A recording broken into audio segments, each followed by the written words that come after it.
Hello there, everybody. Welcome to Movies Are Real for the month of June and July, because a goblin came in and ate the last episode that we recorded. Sorry about that. I fucking hate that goblin, though. Gary, you saw that guy? That son of a bitch. I fucking swear to God. I'm gonna hunt that goblin till the day I die. Ryan? He ate all the macaroni and then spit up macaroni? Ooh. Is that what that goblin did in that one movie? I think he just sort of vomited, regurgitated macaroni. Oh, you didn't see him eating it. Ryan, can I use Rowlett as a back support? I would love it if you did. He is very supportive in many different ways. That's weird. He's a good guy, that Rowlett. Anyways, so yeah, this is going to be an episode talking briefly about the stuff in June that we want to spend time on. And then, of course, the movies of July. Yeah, this is going to be a long one probably, folks. This is the SummerSlam, as the wrestlers call it, right, George? They do call them that, yeah. Interesting. Why? Well, I don't know. It's wrestling in summer, and both start with S. Seems a little lazy. Yeah. But, you know, what do I mean, know? yeah. I like how like this episode's already long, and then you gave me some wrestling stuff to like grab. Anyways, Vince McMahon, huh? He's gone. That's fun. Rest in peace. Rest in peace. Anyways, and he's not dead yet. That's gonna be an exciting day. Anyways, let's start with June, folks. Real quick, we got Crimes of the Future, baby. David Cronenberg is back. Oh yeah, sorry. Real quick, the movie we're watching while recording this is 2014's Unfriended. Yep. Yeah, his lady friend here is teasing him to see some naked bits. Anyways, there's naked bits in this movie. Crimes of the Future. David Cronenberg is back, baby. Real quick, so this is David Cronenberg's return to being freaky deaky. I forgot we mentioned it last time we recorded, but what was the movie he made? Cosmopolis? And that's been a hot minute. 2012. Yeah, hot minute. He hasn't made a horror movie in like 20 years, and everything else has been kind of like more drama, serious boys things. Starring a hint of weird. Yeah, starring Viggo Mortensen. We got Kirsten Stewart. We got Léa Seydoux from Death Stranding. And Death Stranding only. And Death Stranding only. We are in a David world. Cronenberg, big Death Stranding. Exactly. In a world where the body has sort of evolved in a really weird way. Viggo here has got this really fun talent where he's just making new organs and shit, and everyone's like, "That's fucking crazy, bro." Yeah, I don't know, and everyone doesn't like feel pain anymore in the future, so there's like these weird like art shows where people just like fuck up their bodies, and everyone's like, "Oh yes," and then lightly clap or snap or whatever it is people do at like poetry slams. And Viggo is making new organs that he can just fuck up. So people are like, "Fuck!" People are like, "Yeah, tear them open, yeah." Another popcorn, please. Thank you. I assume. I don't know. More excited than our friend here's significant other, who just seems like very not. Oh, now thumbs are going where, but they weren't very. He wasn't very excited about seeing his good friend there naked. Anyways, yes, Crimes of the Future. So this is a very lower budget movie than I expected going in. There's some great practical stuff. There's a funky looking chair that Viggo Mortensen has to sit in to. Try and eat food properly. Settle his breakfast. He's like, it doesn't seem right when like you like have a full bowl of milk in cereal and you're just like constantly like shaking around. He's like, oh no, I probably shouldn't have filled it to the brim. Well, you see, it's the future, so he has the gyro bowl. That's the only kind of bowl that's available in the future. Oh, that's amazing. Mm-hmm. And there are some folks out there who are like, they like eat plastic. Mm-hmm. And they're like making plastic candy bars. And I forgot where the movie went with this. Viggo Mortensen can eat the spoilers. Viggo Mortensen likes the plastic candy bars. He does, and the little boy eats a trash can. Yeah, there's a little boy who eats a trash can at the beginning. Like, that's crazy, and then we learn about the bodies and the plastic stuff. Yeah. Anyways, let's not get into the weeds. We don't have. Sorry that folks, but it's I would say it is a fine film. It is not. I wouldn't say it's David Cronenberg going in for his freaks out there. At least I didn't think so. There's not a lot of budget to do a lot of practical stuff. Like, we do see like there's the freaky little tool that Dosa uses to open up Vigo. That's pretty cool. There's a little eye man. Ear man. Sorry, not eyes. Ear man. He's got ears all over. But yeah, I think it's fine. If you're curious, you probably will want to watch it regardless of my recommendation or not. Yeah, I don't know. Anyone else here have anything? I'll just say that, I loved Kristen Stewart's impression of a small baby mouse who's terrified. Yes. Because that was her performance. It was amazing. Just incredible. And I think I said this on the Lost Goblin podcast. But I just loved that quote of hers, though. It was just like, it has meaning and it just resonates with so many people. It has potent meaning. Yes. So good. Anyways, that's Crimes of the Future. Fuck. Lightyear is not a movie that anybody should care about. It's on the list because we had things to say about it and how indifferent everybody I loved just telling you about the movie and you were just like, what? That's a bad idea. Yeah, anyway, do you have any... Carrie, you saw it. Do you have any... It's just bad. It's worse than I expected somehow. Like, I expected mediocrity. I didn't expect outright weird, mediocre bad. Yeah, just like questionable decisions, and then also, the film just like trying to justify itself with it beginning with the title card of like, in 1995, Andy saw this movie based on his favorite toy. That was funny. This is that movie. And then it's just a sad man with no friends going into space. You're like, oh no.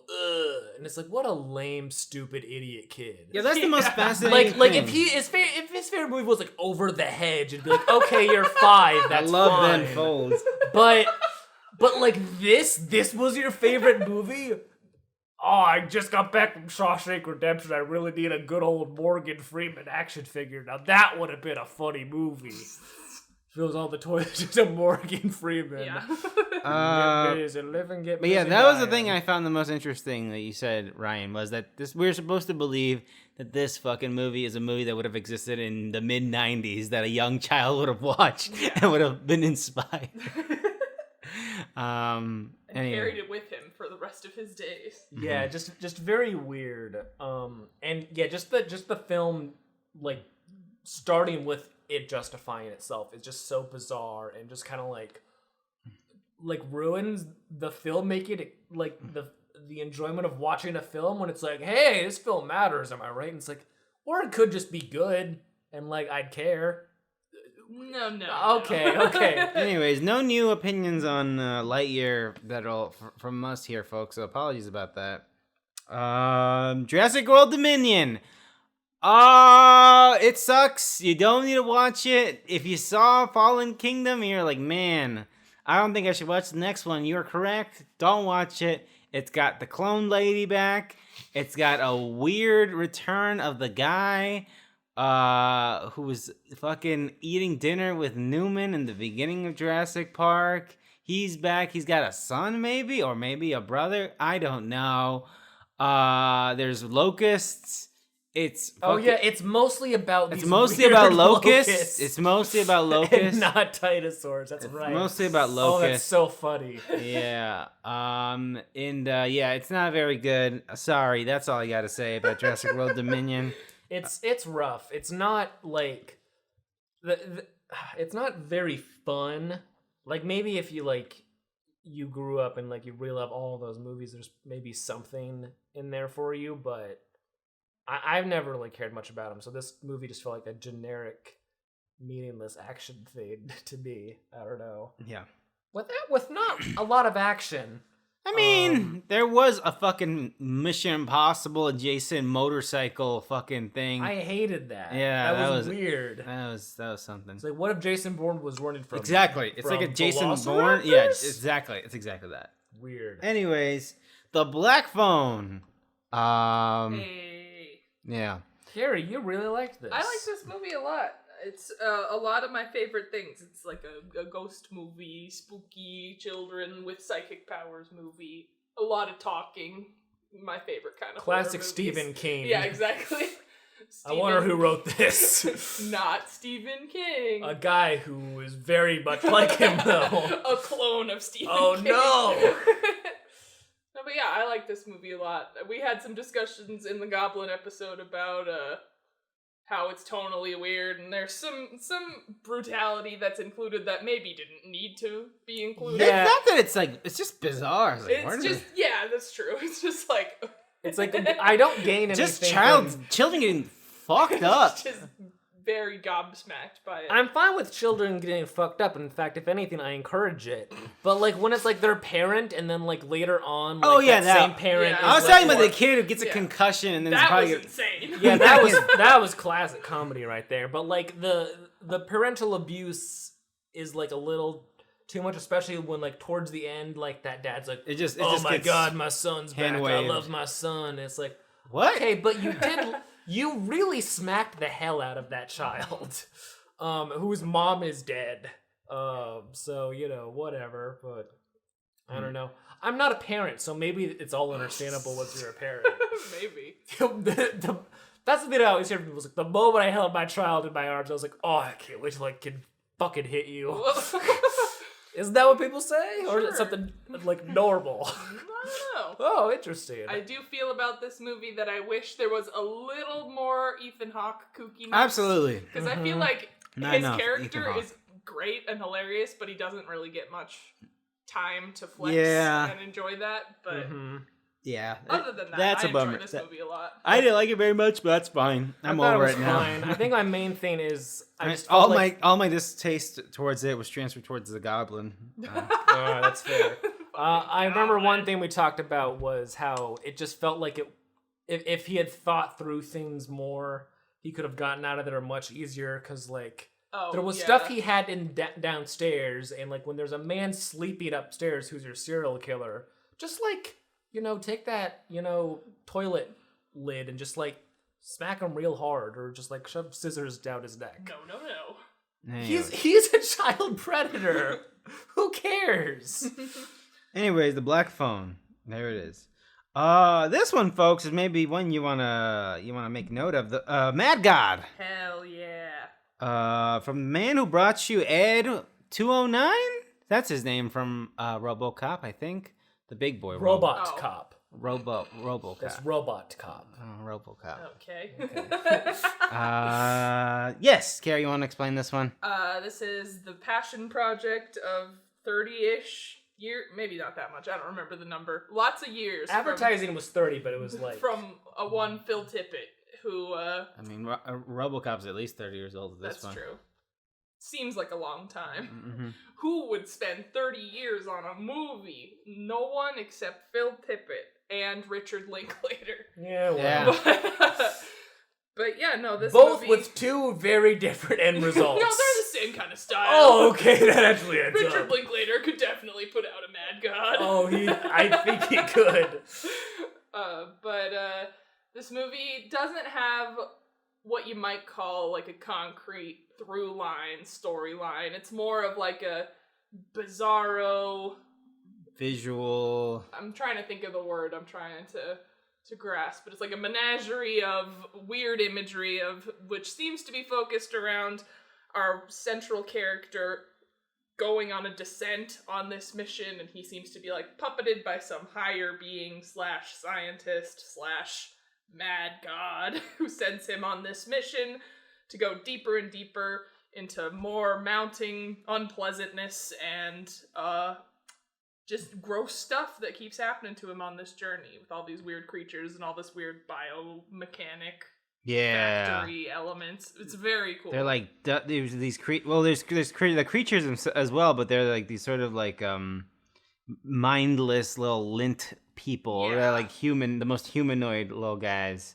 They just get pushed around and poked around and squished and stuff. It's not very nice. It's very much symbolism for, you know, capitalism or religion or really whatever you want it to be. It's a very, like, you know, whatever you want to put into this film is what it means, I feel. Yeah. But yeah, if you're into seeing really cool visual stuff. If you want to watch something and not really be able to explain what you just saw, like fully, this is it. Because there's some stuff where like I can envision it in my head, but it's like, I don't have the language to describe this weird contraption that ends up with people eating poo or something. I don't know. It's just intense vibes of this guy who's been doing artwork for big blockbuster films for years and years and years, and he's like, but I really want some sicko hours stuff. Yeah. I want like a fun passion project where I can really flex my creepo muscles, and it's like, oh, perfect. And it's just all this weird imagery that I really,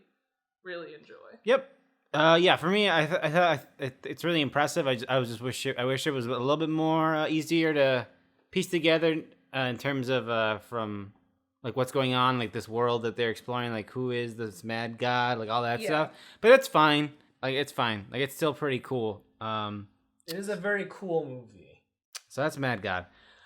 Folks, I apologize.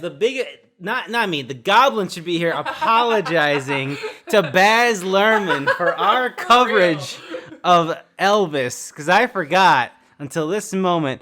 Folks, it has been a month since that movie came out, but you need to go watch Elvis. You will not believe the performance Tom Hanks provides, I guess. It's like a service. And Austin Butler is also really good. Austin Butler is pretty good. Austin Butler, yeah, sorry. I think he's definitely the most like traditionally impressive part of this film. Like his performance is very good. But yeah, no, this movie is a spectacle and it's amazing. Yes, it is exactly what me and Carrie expected going in for the first 40-ish minutes, where it's just nonstop visual, musical nonsense. Yes. That is just like... and then it mellows out and just becomes a biopic, but it's still interesting. And the performances are there. And by the performance, I mean Austin is just great. Unchained Melody is a very good song. It's a good song. It's very good. I keep listening to If I Can Dream. I got that song on repeat. It's a great song. And they shot that moment fantastically. And again, it's the thing with a biopic is that when you watch it, I never know if I can trust the story being told to me. But it does. A biopic, at least, a good one, a tolerable one, will at least inspire me to look up a Wikipedia page and maybe look up a YouTube clip or two of the actual stuff and be like, that's pretty cool. Who is Colonel Tom Parker? Yeah. Who is the snowman? Who is the snowman, baby? We gotta get Harry Hole on the case to find the snowman. That's a joke for 5 people. I was gonna say, like, man, the snowman. I sometimes see them on Twitter. For our entire podcast audience, is like, You're I love Harry Hole. I hated this movie so much. I hated Elvis. It is a visual delight, treat, fantastic. A visual, like I didn't ask for it, but like it gave it to me. Oh dear. The Tom Hanks assault. It's a visual assault. Yes, it's a visual mugging in a back alley. Tom Hanks is losing his mind. I feel like there's something. COVID did something to this man, and he is not okay. Or maybe he was just trying to maybe his inspiration was like his like son Chet Hanks, and he's like, oh, I'm just gonna be Chet. Oh my god, this is a side tangent, but did you guys see that video, that paparazzi video of Tom Hanks yelling at the paparazzi?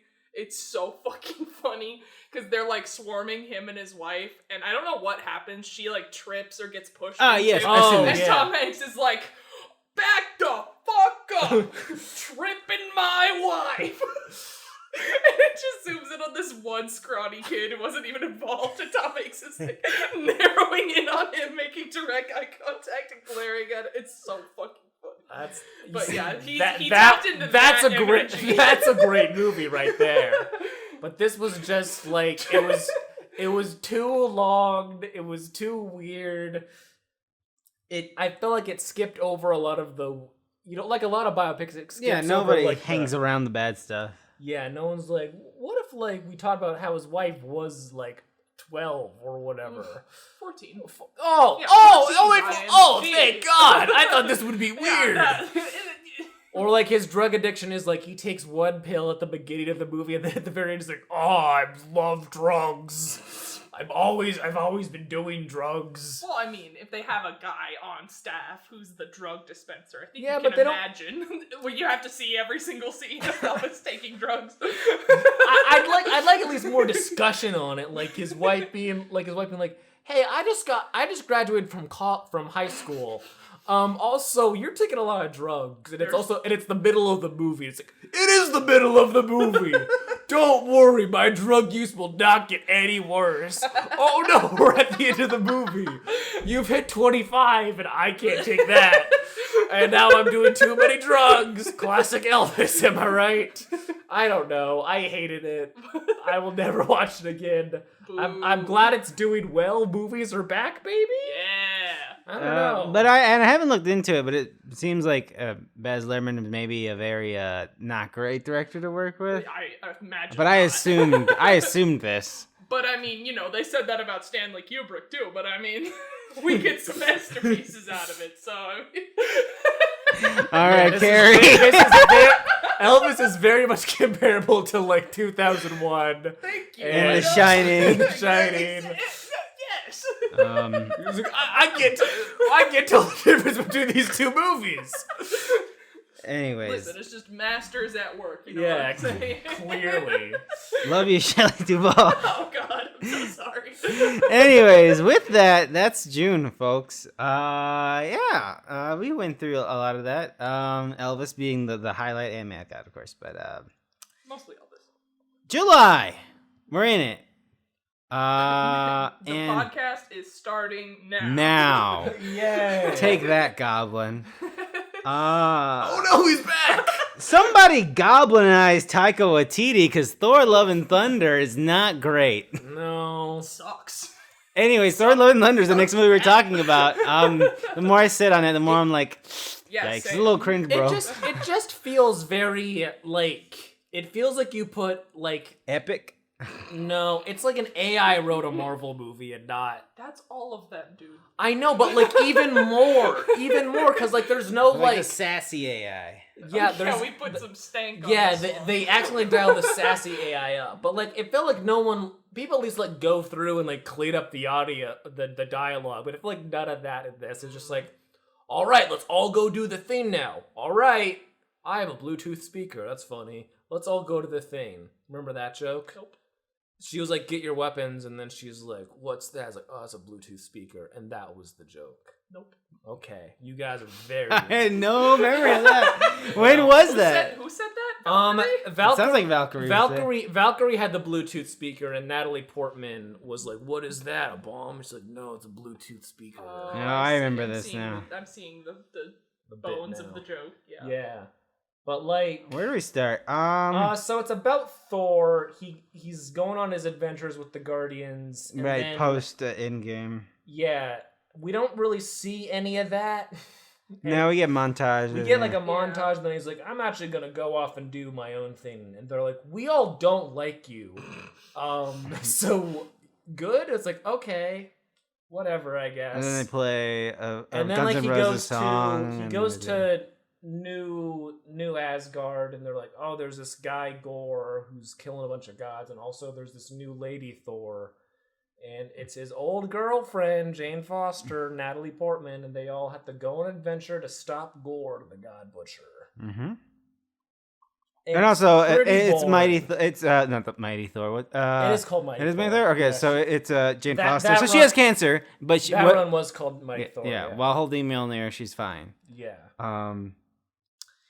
Yeah, it just felt like quip after quip, and it just wasn't funny, and it just doesn't have the heart and the balancedness, the balanced fun times, or the visual spectacle that Ragnarok for me. Yeah. Yeah.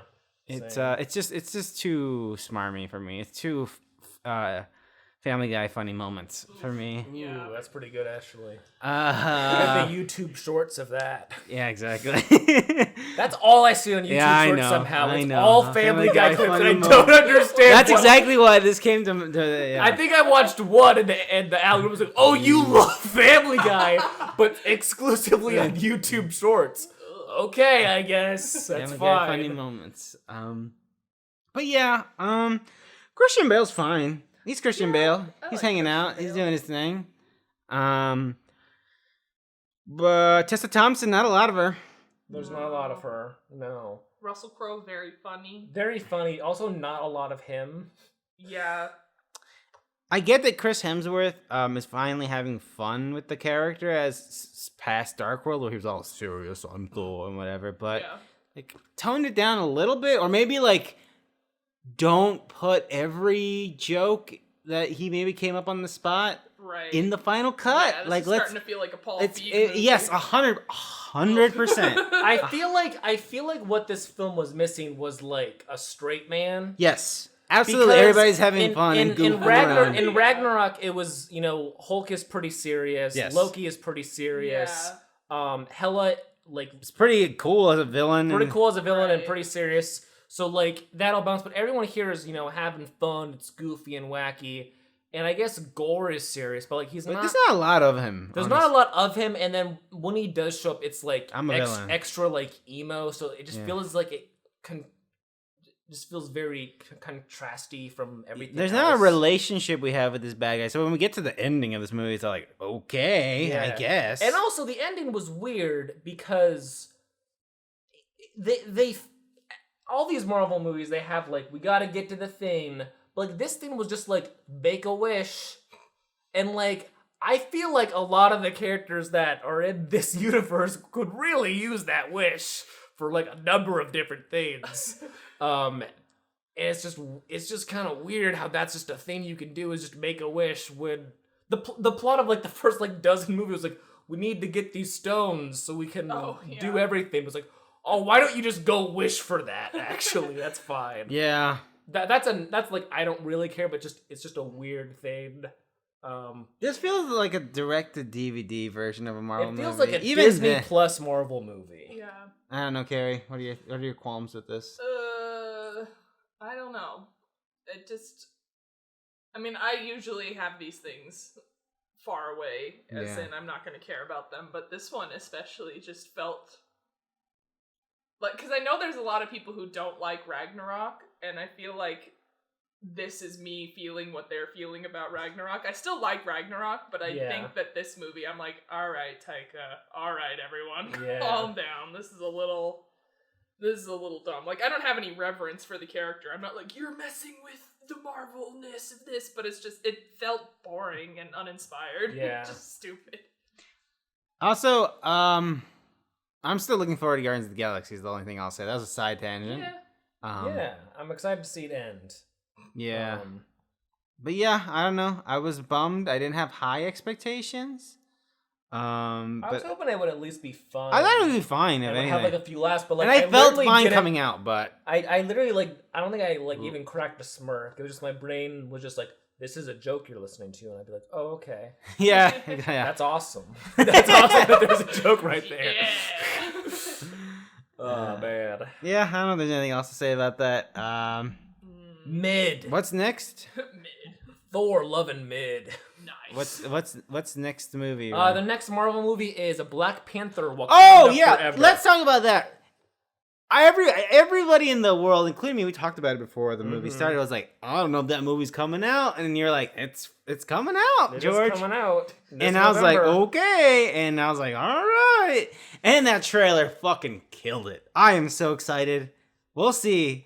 I'm still nervous just because it's a good cut trailer. It is a good cut trailer. I'll give you that, but I'm just nervous about how they'll deal with, like, the main character not being there and, like, replacing him. They have to choose someone, and, like, I feel like the person they're gonna choose is the least interested one, because it's probably gonna be Shuri, who's a fucking anti-vax psychopath.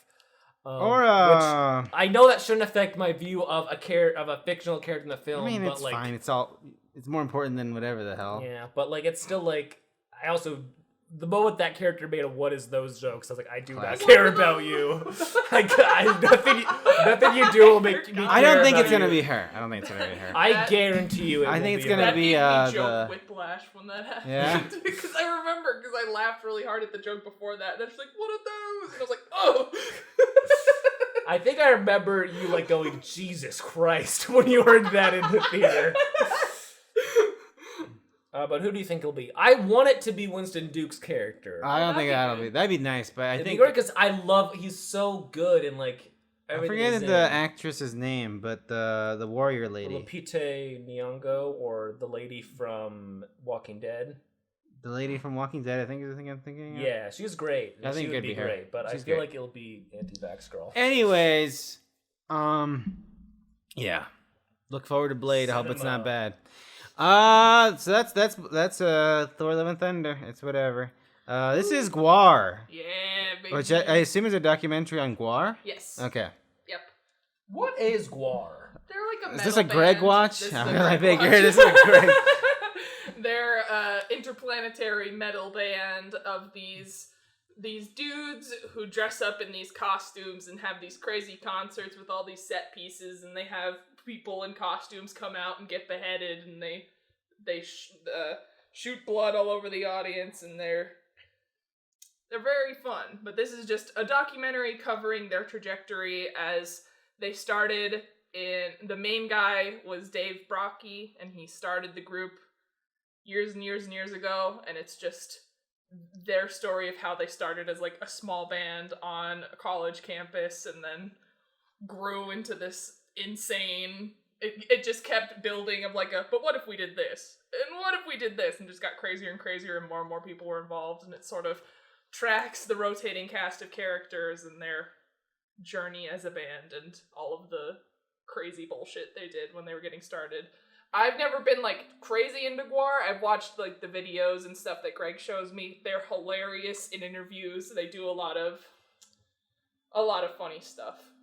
So I would check them out. It's just a good documentary. It's a good documentary, and it was a fun time. And if you're at all interested in GWAR, I think you'll find what you're looking for there. As someone who only had like a small piece of the information about the band, I found it very interesting. Okay. Love a good documentary. Side note for you listeners out there, the HBO Tony Hawk documentary, Until the Wheels Fall Off, is fantastic.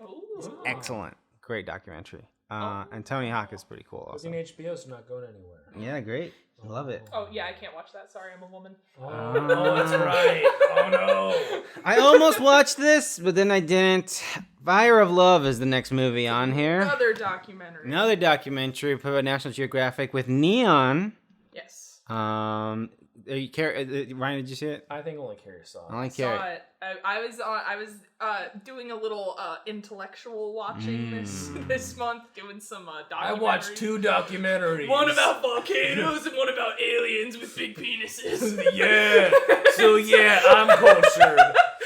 But yeah, this documentary follows the 2 volcanologists, Katya and what's his name?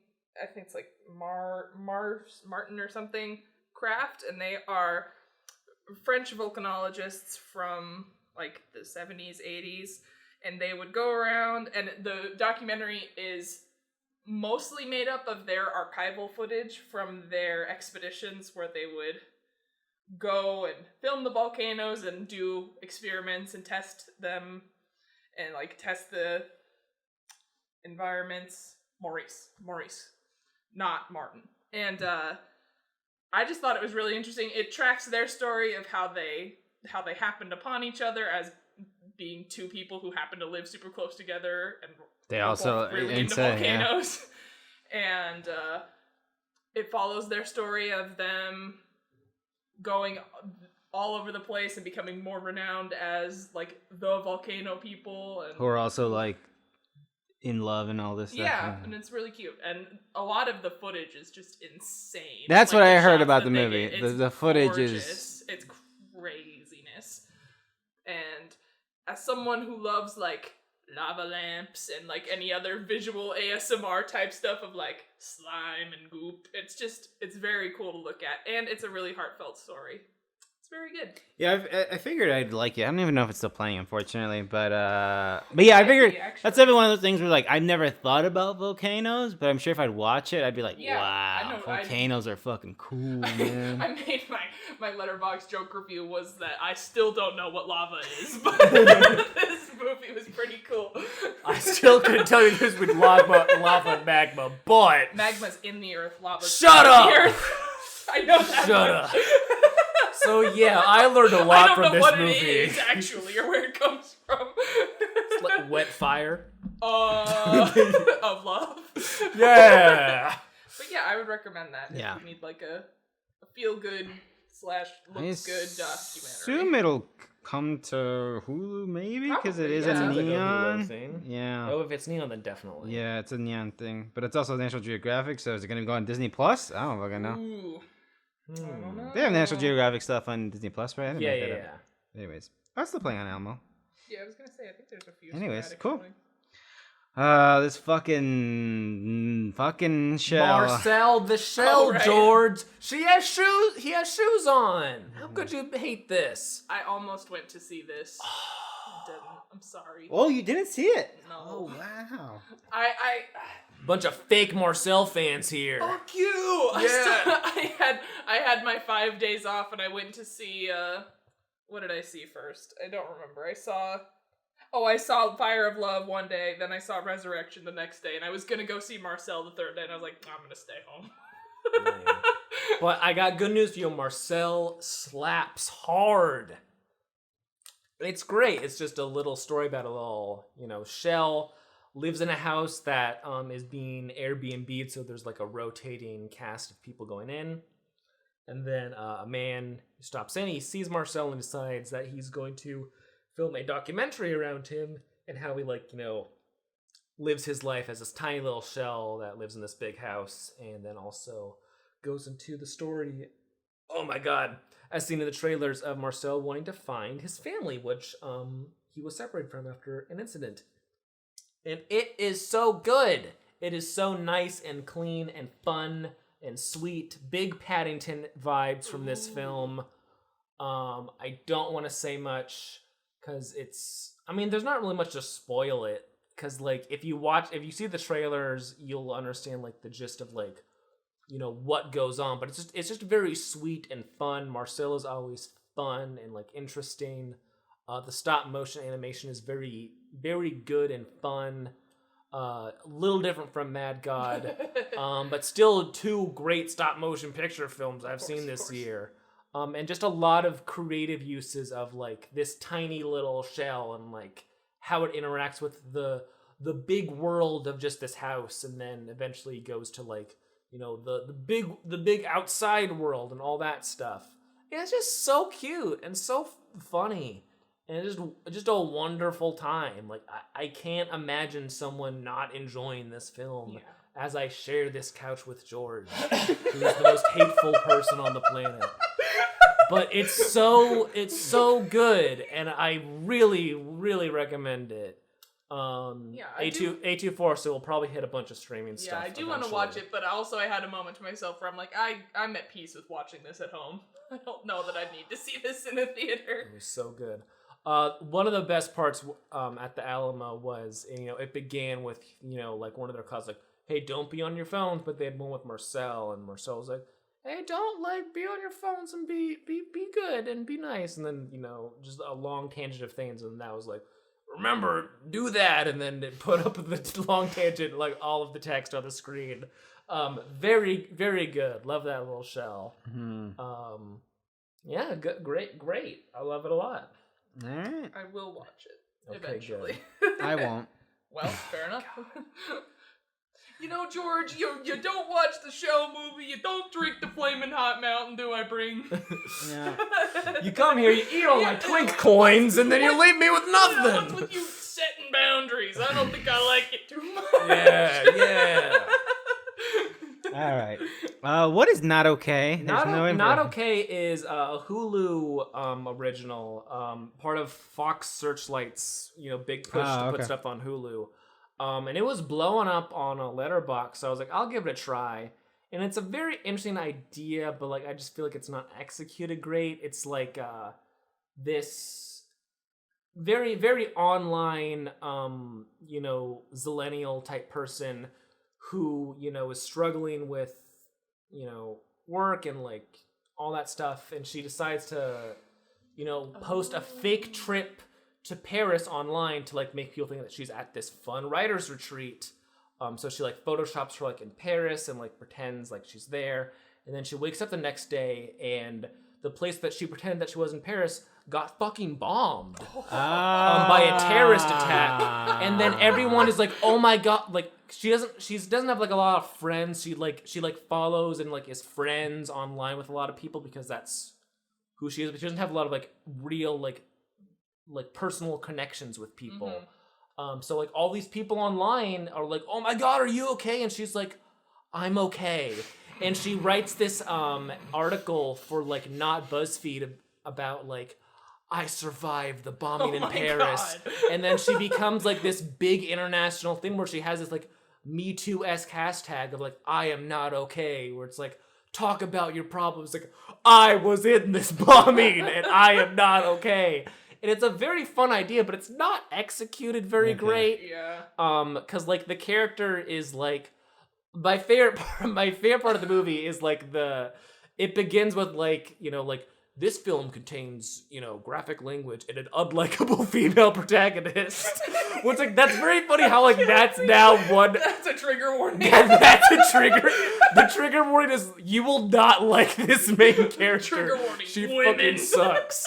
Well, like, she sucks, like, before that because, like, she does, like, a lot of the stuff where it's like, you know what, I kissed a girl in college, like, maybe I'm gay, so maybe invite me to queer bowling night or whatever. Or, like, I really missed out not being in the U.S. during 9/11 because people really bonded over that. Like a lot of like insane things. Yeah. One of those types of people.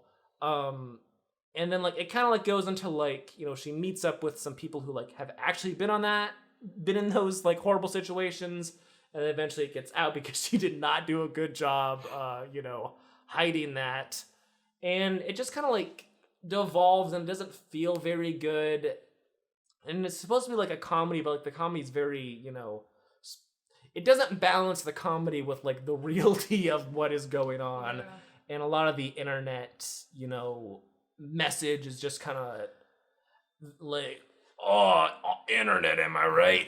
It's fine. I like the idea a lot. It's very funny for a movie about a bombing. It's very funny, but it's not I feel like it's not executed great. A lot of people online seem to really like it. So if that sounds interesting, it's on Hulu. So I don't know. I gotta say that plot made me think of the one Saw movie where the guy writes the book about how he survived a saw trap, but he didn't actually survive the saw trap, and then he's like the support group leader for people who survived saw traps. And he ends up in a saw trap, right? Yeah, he ends up in the trap that he described and made up for his book. Hell yeah. That's how it's supposed to be. Hell yeah. It reminded me of Dear Evan Hansen. Ooh. Oh, that is one of the most popular Letterboxd reviews I've seen on this. Is like, this is my Dear Evan Hansen. Ew. But yeah, again, it's if that sounds funny to you, I'd say give it a watch. But yeah, I think it's kind of... Sorry, I don't watch anything with unlikable female protagonists in it. Oh, that was the funniest part of the movie, that I don't think it was supposed to be a comedy moment. I'm just thinking about all the movies that I love that it's like, warning, very unlikable male protagonist. And that's like weird because like, it's like people expect like the protagonist to be like, like, oh, I'm rooting for you, but like, you're actually not rooting for this character. And the film warns you, like, you will not be rooting for this person. To explain it to people like, it's okay. You don't have to like the main character. And like she's a bad person. And like there are moments where like you do feel bad for her because she's so, like disconnected and like she's suffering and like this is the way that she feels like she has to go about it. And like you do feel for her in that way, and then she says insane things like, "You're really not helping me here. I want to sympathize with you, but it is difficult." So like she's not completely unlikable. You can sympathize with certain things, but whatever. Funny movie. Weird. Well, speaking about an interesting... Speaking of funny movies... Interesting female protagonist.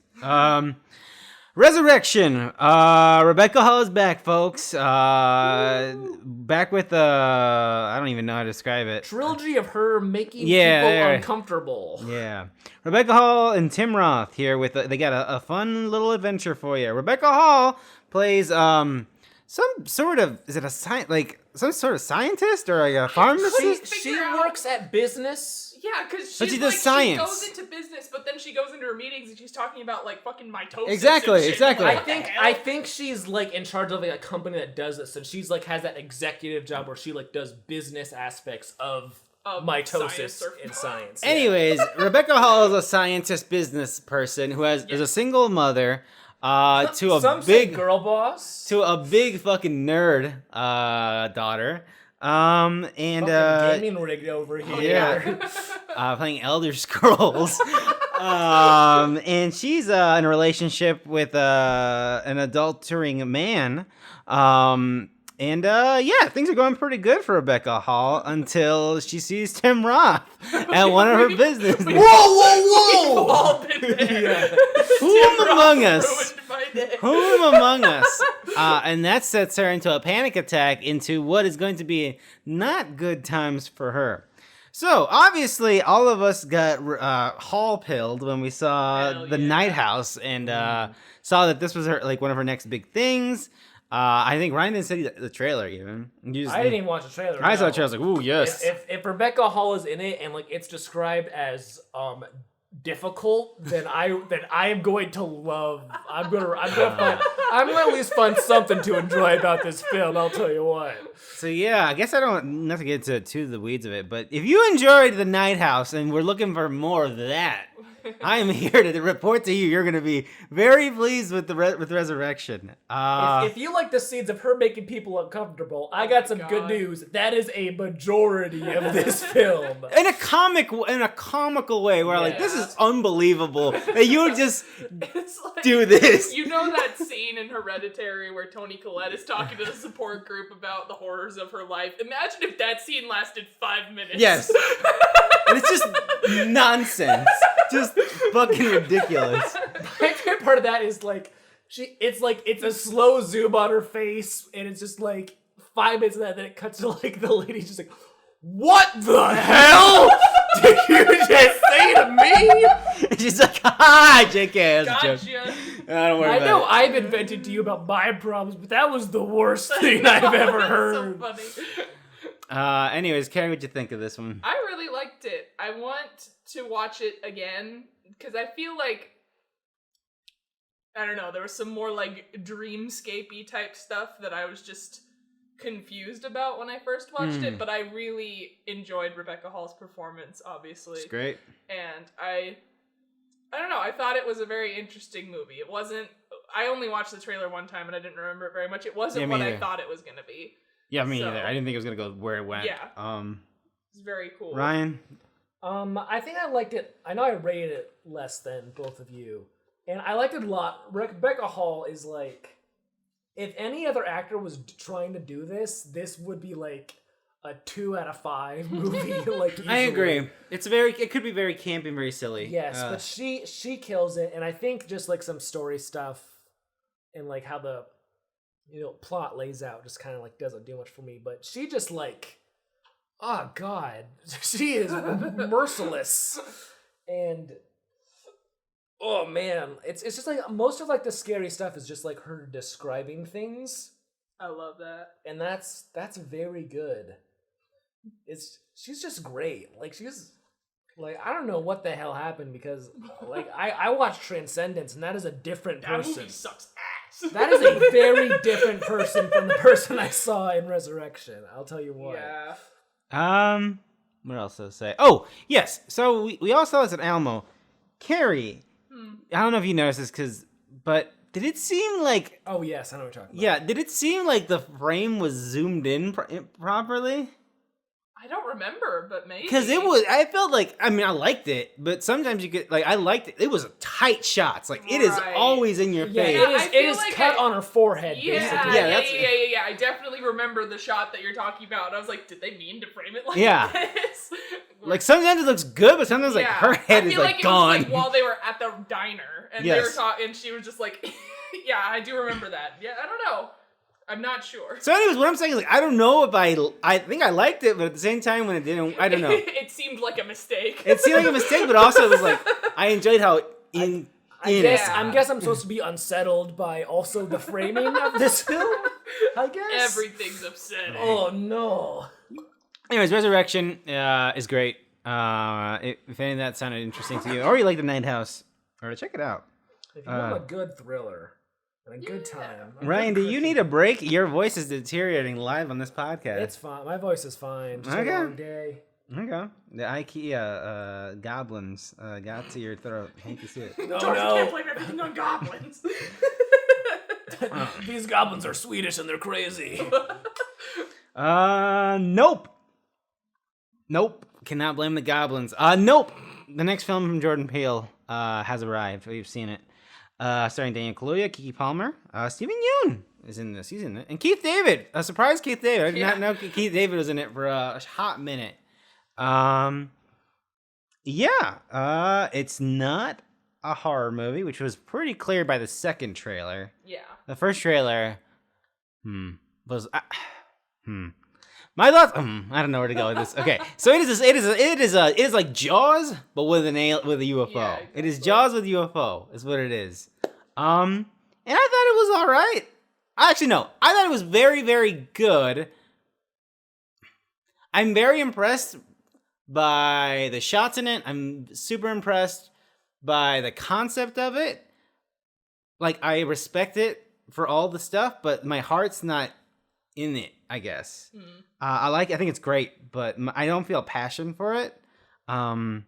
That's why I'm a little weird on it. But Carrie, you really liked it, right? I love this movie. Yeah. I really, I don't know. I just like the interplay for the characters, how it's the brother and sister relationship, and I really like the. Oddly enough, all my favorite parts are like the B plot with Steven Yeun and his backstory. There's some fucking insane stuff in this movie. Like the most tense I felt in a movie in the last few years, and it's a fucking monkey scene. But yeah, no, this movie has some really good pieces, and it was the first time in a while where I watched the movie and I go home and I'm like, I can't stop thinking about it, and I had to go watch it again the very next day. It's just great. All the pieces fit together so well. Everything's beautiful. The music is insane. It's just so much good stuff. Mm-hmm. Ryan? Very similar to Carrie. I love this movie. Okay. Like, it is very good, like, just like film for me. Yeah. It's like, oh, this is what cinema is.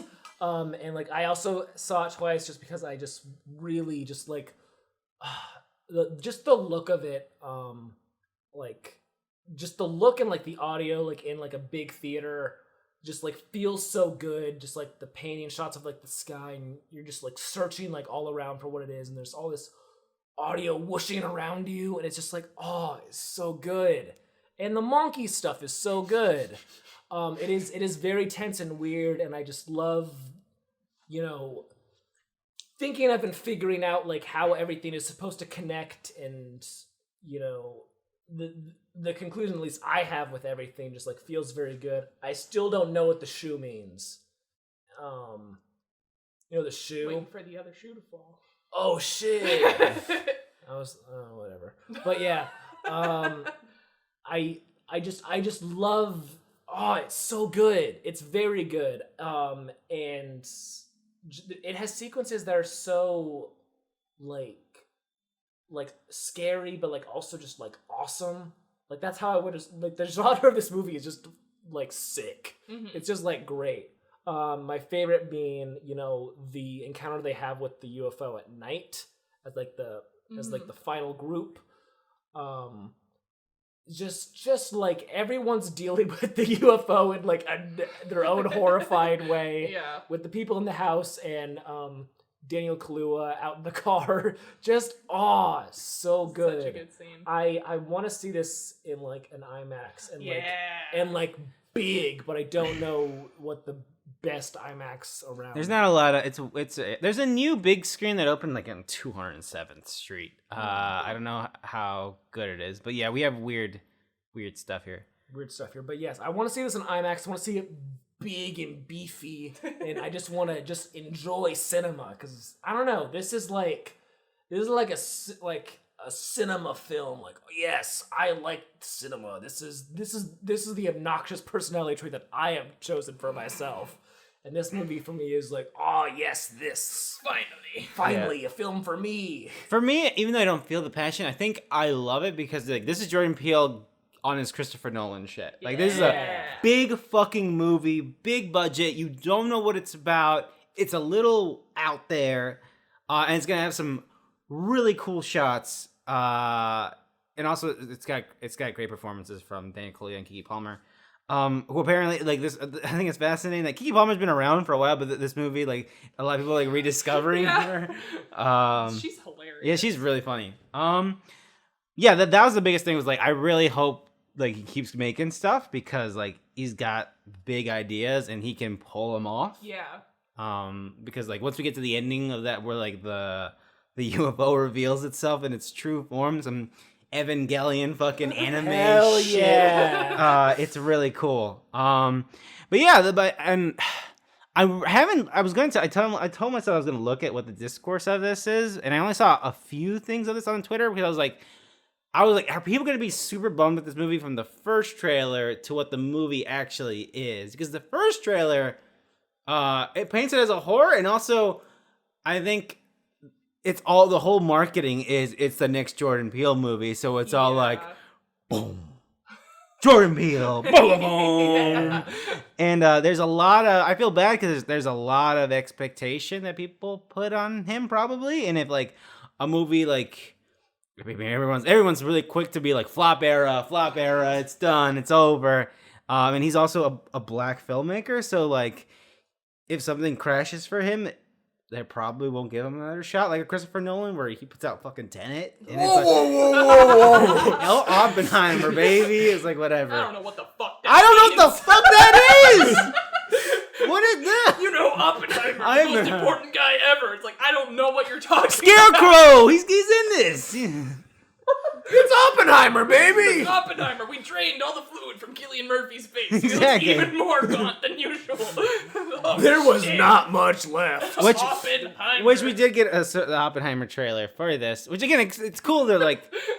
So, anyways, all I have to say, even though I don't love this movie, I think it's really fucking awesome, and I hope that Jordan can still make big, weird, cool, ambitious shit. Yes. I do enjoy how we currently have. He is the current like horror director or horror-esque director who can just like make whatever he wants. Yeah, he's got the Christopher Nolan ticket. Because whatever. I think because like that's what I was agreeing on. Is like he's the best horror director of all time, and people be like, oh, this person, there's this great director, but he has like that mainstream power, which like just his name does. Like I love Robert Eggers, but like clearly his name couldn't sell The Northman, a movie that's fine.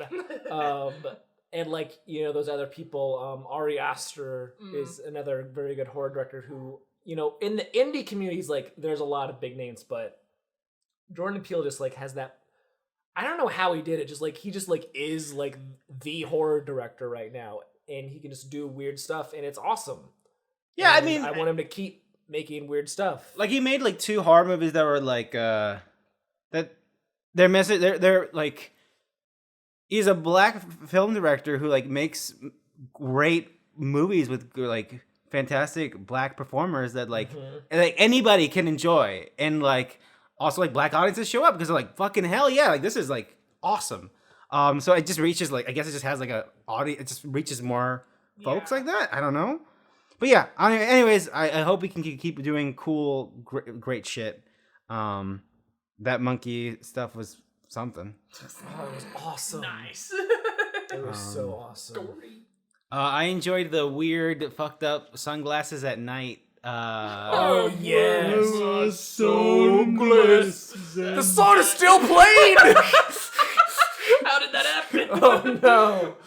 Yeah, that was really funny. I just love how now every time I hear that song, I'll think of the movie Nope, and I just love that. That's a pretty good song. And now I'll think of this really weird sequence it was in. Anyways, that's July, folks. Not a lot. So we lucked out. The Goblins thought they were going to take this podcast down, but guess what? July didn't have a lot of movies, so... Nope. Just don't count your goblins before they emerge yet, George. Let's wait till the end of the show. Before they jump out of a toilet. Yeah. There's a movie. There's a movie called Goblins that has a goblin coming out of a toilet on the cover art. And I've never seen it. But I'm like, that's it. That's a visual. Anyways, August. Still not a lot. But Bullet Train, I guess, finally. I thought that was a movie that was coming out way later, but it's out now for our time. Here. Apparently, it's fine. That movie did nothing for me. Every time I trailer, I was like, this is trying to do something. And it's like, I don't get it. No. Probably bad. Yeah. What if I told you the same director as Deadpool 2? Yeah. Will that explain stuff to you? It's got Bad Bunny in it, which is just weird. I was a sliver interested because of Michael Shannon, but I doubt that there's enough Michael Shannon to make it worth sitting through an entire Bullet Train. Was he even in the trailer? No, he wasn't. Okay, I was like... There was like one split-second shot of him with long gray hair holding a samurai sword, and I'm like, there's something there. Too bad I'm not gonna watch it. Anyways, Bullet Train. Prey! They finally made a new good Predator movie. Yeah, I was gonna say, which is apparently insanely good. Yeah. Well, I'll try to watch it. It's on Hulu. I don't have Hulu. I'll try to watch it though. Prey. I think it is funny though how, Warner Brothers talking about like direct to streaming movies, it doesn't work. And then like 2 days later, like Hulu has like maybe one of the best direct to streaming movies. If it's something good, it works. Crazy. People didn't like the one where, what was the Seth Rogen one where there's two of them? Oh, Pickle. God. One. I thought I knew what you were talking about, and then you said that. I was like, I don't know what you're talking about. It's something about a pickle. I don't know. But yeah. Okay. I know what you're talking about. There's two Seth Rogens. Yeah. I don't remember what it's called or what it's about, but I know what you're talking about. All I know is when they had the list of like all the movies that HBO Max took down, I was like, wow. I have not seen any of these. Yeah. I saw The Witches. That movie was something. I wanted to watch that. The most interesting thing is Anne Hathaway's ongoing goblin mode performance. Don't say that word. She's having a lot of fun in that movie, back out of my chewing toilet. the scenery in that movie. That's the funnest part. The rest of it's kind of awful. But yeah, I mean, yeah. Anyways, in The Lockdown, another Anne Hathaway movie. Oh yeah, that's right. Yeah. Or Sandra Bullock. Wait, no, it is. No, it's Anne Hathaway. Okay. It's one or the other. What is Easter Sunday? It is a movie about a Filipino family celebrating Easter Sunday. It's a vehicle for some comedian whose name escapes me at the moment. Yes, I've seen the trailer for this. It looks like a fake movie. I've seen this. It looks... Joe Coy. Yeah. It looks completely fine. Yeah, it totally looks fine, but also fake. Yes. Fake and like, that looks like, that looks like a movie like a parent would watch. Got Lou Diamond Phillips. Hell yeah. Probably that's all right. That's interesting. Okay. I am excited about Bodies. Hell yeah. I really don't like Pete Davidson. Yeah. I really don't like him. But this looks fine. I like the lady who's in this movie. She has a good Twitter. I forget her name, but she had I don't know if this is related to her getting the role in this movie, but she had a tweet video where she was like dancing around, like, it's LA. if you don't have an eating disorder, get one, bitch. Yeah. And she's in this movie playing that character. Oh, that's awesome. That is awesome. So yeah, I've definitely seen that. Yeah, I don't really like Pete Davidson either, but I feel like I don't have a good reason. Yeah. He's fine. As someone who watches SNL, like, he's consistently fine. Yeah. Like, he's finding, like, short bits, Yeah, you know? He seems, like, really funny and, like, a cool person, but Yeah. I also feel like I just had a thing with him where it's like, I don't know who that is, and then all of a sudden he was everywhere, and I'm like, why is he Yeah, exactly. everywhere? Like, yeah, he was fine on SNL. I don't know. Yeah, and now like, he's everywhere. Especially like showing up in fucking toothbrush ads or whatever the shit is. Especially like, because, like, my chompers, my pearly whites. It's Fucking H&M, shut up. Because he's an SNL cast member who doesn't, like, he's not like Kate McKinnon who, like, has, like, characters and, like, impressions that, like, he's known for. Yeah. He mostly just goes on Update and does, like, a bit as himself. Like, I'm going to talk about this thing. Yes, I'm exactly. Pete Davidson. Yeah. Like, that's pretty much all he does. And, like... Someone likes him. I don't know. He just dated, like, a bunch of celebrities and somehow... Now it's just like, oh my god, Pete Davidson. Like, but his name is out there enough that he's just like... Yeah, now he just, like, him existing. Momentum? Which, like, is funny because, like, I remember when he first started, like, his whole bit is just like, I'm just a guy, and now he's just, like, But he's still just a guy. He is still just a guy, but, like, he's so famous for, like, some reason. But he's the most, like, generic-looking guy on the planet. And, like, it's not a diss, that's just... I don't get it. He's fine, though. But you know who's great? Lee Pace. That is true. Also Lee Pace. I am in love with that man. That is a better person. They/them. This is a Hulu, right? This is a Peacock. Yeah. My bad. I know. When I heard the pitch of this movie, I was like, oh, that could be good, but it could also, you know, be like a big. It's got Kevin Bacon. Yeah, I was gonna say, but then we heard Kevin Bacon. And then we like, heard, oh, thank God. And then we heard Peacock original, and I was like, oh no, actually, this is a very funny photo. That's Okay, fantastic. I see that. Yeah, that is a very fake movie. Because when they revealed the title of this, I feel like a lot of internet people are like, oh my god, what a fun name for a movie. And it's like, is it? It feels very like someone was like, hey, they/them, right? I was like, oh my god, like... Yeah, it feels like a Tumblr post. Yeah. Yeah. Yeah, somehow. And that's funny. It is funny. It is funny, but it's also like, oh, this could be it feels like it's trying to be about something, but it's just like it's just using that as like a vehicle to like. We haven't seen it yet, but that's No, that is true, but I mean, I that makes sense as Peacock because I had Peacock for a bit because I watched wrestling and then I got a push notification for it and I was like, huh, swipe right. I don't know what the fuck that is. They/them. He, him, actually, but thank you. Why is he? She-Hulk Attorney at Law is not a movie, Ryan. Carrie added it to the list. I genuinely didn't know that. Oh, it's a TV show. It's a TV show. Oh, it was on the another... list of stuff I was looking at. And I was like, I've been hearing about that. Yeah, it's a Disney Plus show. Oh, never mind. Yeah. My It's bad. got, Daredevil's- I'm genuinely out of the loop on that. Daredevil's gonna be in it, so I had to watch it because I love Daredevil. Oh, Daredevil. Godspeed. God, I know. But yeah. My bad. It's Sorry, fine. Lady Hulk. But she's a superhero. My trouble with this is she's another hero who like breaks the fourth wall a lot in comics. Oh. And I'm not a fan of that. Maybe just the Deadpool movies maybe hate that, but I'm just curious on like how they'll do that or if they'll do that. Doesn't seem like she's that quippy from the. Well, it seems very. I'm never a She-Hulk. I don't know much about She-Hulk because I just never really cared. Because like her origin is also weird. Like she was in a car accident. Like, oh, we need to give you a blood transplant from your cousin Bruce Banner, and it's like. No one stopped. How did they There wasn't like a flag on his file. I got some bad news about this man's blood. It is not good. And then she just gains Hulk powers, but like she's like a bit more in control of it, and I believe she's an attorney like Daredevil, but she specifically does like superhero cases, and like that's a fun idea for a show. I think like for like an episode of the week, like now I'm dealing with a Stiltman case. Like that'd be funny. I don't know if that's the way they'll go, but you know. Well, yeah. I don't know. That's on there. Orphan First Kill. Paramount Plus is back, baby, with a horror. Is this the same lady from the original Orphan? Isabel Furman? Okay. Yes, it is. I've still never seen. She seen still it. looks like a child. Oh, I mean that's good, I guess. This is a prequel. I've still never seen Orphan. It's really good. That's what people tell me. way? But they spoiled me the ending, so. Yeah.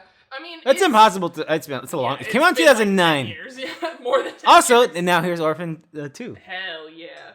It's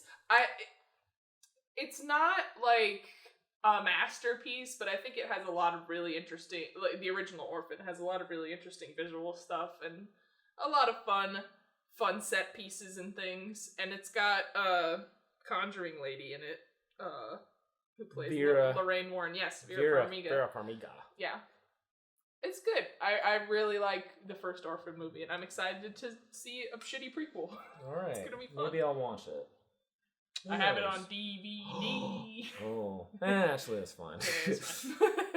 Well, Orphan First Kill coming to Paramount Plus. Be excited. 3,000 Years of Longing. I know what this is. I just can't. This is the Tilda Swinton. Yes. Has a. She finds a little knick-knack with a Jin in it. George and Miller. That Jin is Idris Elba. Hell, that's the idea. I am so fucking pumped I didn't for know. this movie. I didn't know much about this movie. I was trying to like go into shit. it knowing nothing, and then I saw a trailer for it in front of Marcel of all things, and then I was like, "This looks amazing." It looks so fucking. This I looks watched crazy. that trailer like 50 times. It's crazy. Yeah, I saw some tweets from Idris about it. I didn't see a trailer until what was it that I watched? I think I played in front of Resurrection. Yes. For us. Yeah. Anyways, yeah, looks great. I'm so excited. Yeah, I don't know what George is also doing other than that. Is he doing another Mad Max? I can't remember who's doing the Furiosa movie. Oh yeah. He might be directing it. Oh. Let me look that up. But yeah, this movie looks insane. Like I saw that trailer and I was like, dude, this is insane. Yeah, it looks like some wild ass shit, which is looks fun. He is filming the Furiosa movie. So that is his next thing after this. I don't know if I wanted that, but I'm sure it'll be good because George Miller's pretty good. Yeah. I still haven't seen Babe, his most seminal work, Babe, and Babe, in the one Pig in the City. Exactly. Babe and Pig in I've the heard City. great things. Because he's only the writer of Babe, but Babe Pig in the City, that is what he directed. So that is what. Oh wait, really? He was just a writer for Babe? That is what it says on his Wikipedia. Just writer for Babe. Huh. The real director for that was Chris Noonan. Great. This man looks very, very angry in his Wikipedia picture. Well, the man who made the movie Babe. That's all the movies, folks. Oh, actually, real quick, I saw A Pleasure, which was a neon film about this nice European lady who wants to get into the LA porn industry. It's kind of the movie you expect it is. It's good, but it's got some not fun stuff if you don't want to see like sexual assault. So don't watch that if you don't want that in your life. It's fine. It's pretty good. It's fine though. That's that. All right. Carrie, you saw Prince of Egypt, and I did. I want you to just talk about that real quick. It was awesome. Yes, it's very good. Yeah, because me and Greg were just talking about all those movies. Ralph Fiennes. I still don't know how to say that man's Ralph name. Fiennes. Ray Fiennes. Fiennes. But we were talking about, because it's DreamWorks, right? Yes, it was one of DreamWorks' big animated projects. And we were watching some videos that were talking about the best DreamWorks movies, and that was like across the board. Number one. Like, this is the best one. And I was like, I haven't seen that since I was literally a child in church watching it, and all I remembered was the beginning scene with the basket. Yeah. And everything else was blank, and I was like, so we rented it and watched it, and I was like, it's phenomenal. It's so phenomenal. good. And I had no idea how stacked the cast was. It was insane. Yeah, it very much felt like that was DreamWorks. Like, this is gonna be our Lion King. This is gonna be it. Yeah, and it was big, but it's kind of more of obscure. It's like if you never watched it, you watched it. It came out like when 3D animation was first like kicking off. It was around. Because I think that was one of the few like DreamWorks 2D things. They made a few others after that though. Yeah. Because there was El Dorado, and they tried Joseph, the King of Dreams, and I remember nobody gives a shit about that. We're not excited about the Bible stuff. We're excited about how fucking epic that movie was. Ray Fiennes goes fucking hard in that. So but yeah, I've also not seen this since grade school. It's really good. So the music is incredible. It's very good. I wish more things in the Bible were that cool. That's true. I mean, there's some fun stuff in there. It was kind of retconned, though. Yeah, it got rewritten. Yeah, it got rewritten to be a little less epic. A little more homophobic and stuff as the years go on. Well, what a shame. Give me back the good old gay Bible. Yeah, baby. Well, with that being said, I just realized that we went through August, and I was like, just bodies thing I'm looking forward to is not a lot. I'm very excited for 3,000 Years of Logging. Oh yeah, that too. Bodies. Logging. 3,000 Years of Logging. Years of Logging. Big lumberjack film. Anyways, we proved those goblins. You two need to watch Perea. Oh yes, Perea this month. Well, we proved those goblins wrong. We recorded a podcast with 2 months in it. They said it couldn't be possible. Carrie, where can people find you if they wanted to read your opinions on Prince of Egypt? They're not very long. Well, I don't have long opinions very often, but you can find me on Letterboxd just by searching my first name, Carrie, Karrie, or on Twitter at KAR_E_Lyles, LYLES. Ryan, where can folks find you? Letterboxd, film piece. You can see me talk about nonsense, usually. Ryan, when the heck is that Evangelion theatrical run happening? It was supposed to happen this year. Got delayed by a year? It was supposed to happen this year. Well, G-Kids announced it this year, and they haven't announced dates, and they've been very weird about Evangelion dates, even when they announced that they got the rights to the Blu-ray. I remember, yes.